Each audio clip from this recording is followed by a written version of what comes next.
It's definitely easier to be an investigator of your thoughts and track and journal about your thoughts than it is emotions.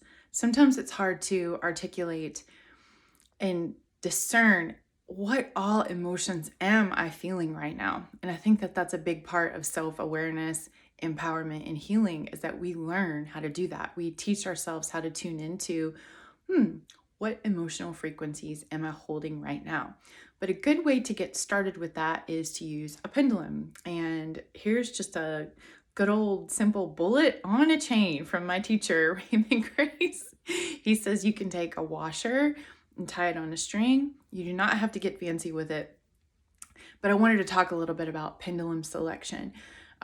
Pendulums are just to tune you into your own nervous system and to your own innate knowing that we get in the way of sometimes. So don't worry, it doesn't have to be fancy. Some stones are going to hold and take a lot of more energy on, and they're going to need a lot more clearing than others. So be drawn to what feels like it wants to work with you. Listen to it when it needs to be cleared. You can use anything you want as a pendulum. It's really all about you and your knowing and your innate inner intelligence. But the pendulum gets your mind out of the way so that you can get some good feedback from your body. But the first thing I want you to do, of course, you're going to clear it. You want to leave it outside. It's great if it has like a whole moon cycle and sun cycle, like a whole 24 hours outside at least. Especially if you're using a stone. Some stones are going to be more absorbent to the energies that you're transmuting and that you're clearing. So just be aware, talk to it, and be aware of like, when does it need to be cleared? Every one of them is going to behave differently in that way. So get you a pendulum that you like, make friends with it, ask it, will you work with me in this way? Program it with what you want it to do for you, because they can do lots of different things. You can use pendulums for chakra diagnostics. You can use pendulums for clearing. We're going to use this one to tune into our own knowing so that we can check our vibrational frequency with emotions. That's what we want to do. If we can transmute the emotions and kind of clear ourselves to start the day, life is going to be good. So ask your pendulum for yes or no's. And make sure, do you ask it once you get a yes or no, does it want to work with you in this way? Healing tools are great allies. We get to the point that we don't need it. We get to the point that we can tune into our body and get a good yes or no. But what it is very helpful for is, how much joy am I holding today? How much anger am I holding today?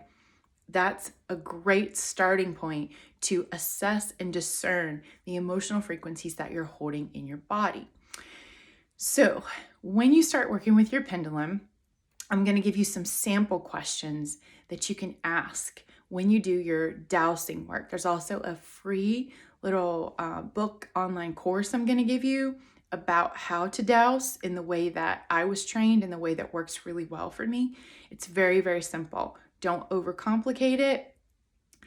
You will find that the answers will be different than what your mind thinks. And that's what's always confirming to me, is like, oh, I don't need that supplement. I thought I did, but I checked in and I dowsed and my body told me that I don't.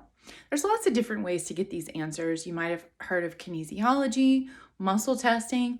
This is one of many ways. So you don't have to dowse if it's not your thing.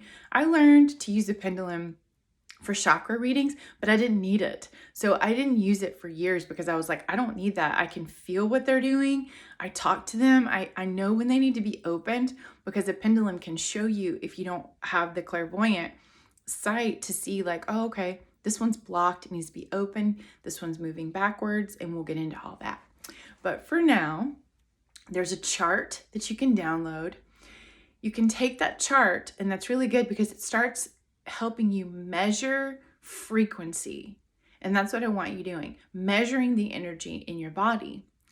First thing I ask with the pendulum every morning is, am I on the proper frequency? I would like for you to start there. Get your clear yes or no.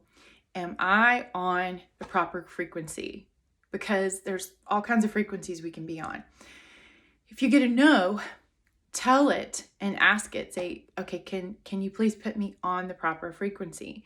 Mine will go in a counterclockwise motion if I'm not, and lots of times I'm not on the proper frequency when I wake up in the morning. And I think that has something to do with the Schumann frequency of the earth and how much that's affecting all of us. So you can look up information on the Schumann resonance and how to align yourself with it. But I don't find that anybody is aligned with it right now. I have to do that for myself, and collectively, I do that every single day. The other thing that I ask when I'm dowsing and I check in is, am I in my body? If the answer is no, I say to the pendulum, put me in my body. Now, let me explain to you what's happening when I do that. The pendulum will start going. And the pendulum itself is not drawing my spirit into my body. I'm doing that. It's giving my intention somewhere to go that I block out everything else and I go, this is happening now. So it's just like the breathe spirit into the body exercise.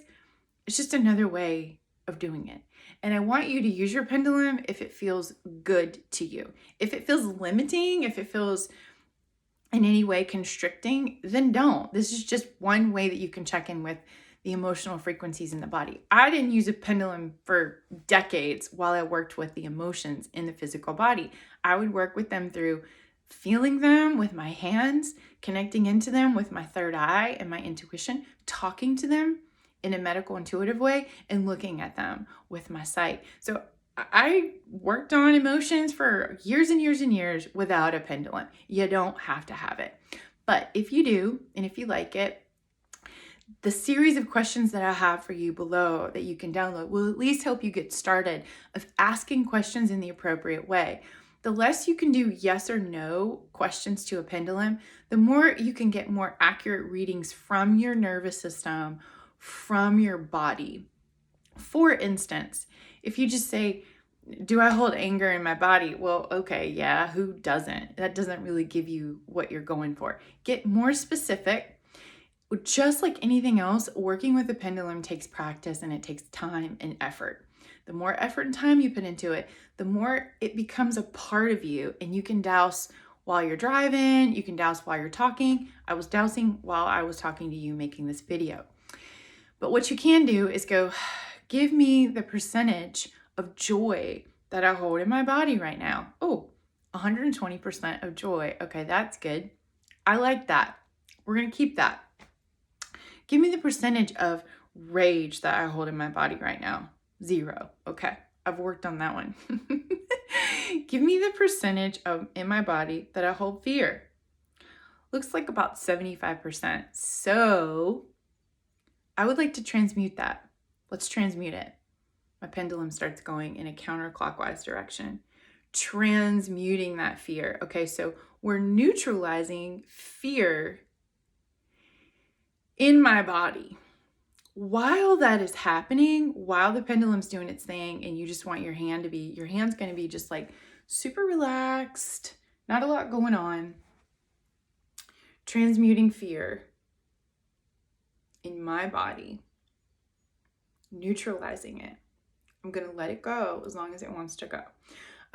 Different techniques will tell you, like, make sure that your palm chakra is not open, whatever. I find if you just hold it in a relaxed way, let it do its thing,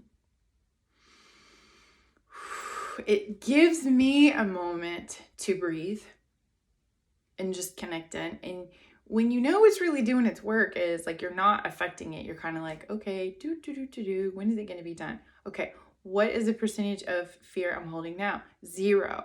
Because I know based on my chart that I use where my 0 is, where my 100% is, okay? And you have to work with that and get it there in a way that makes sense to you.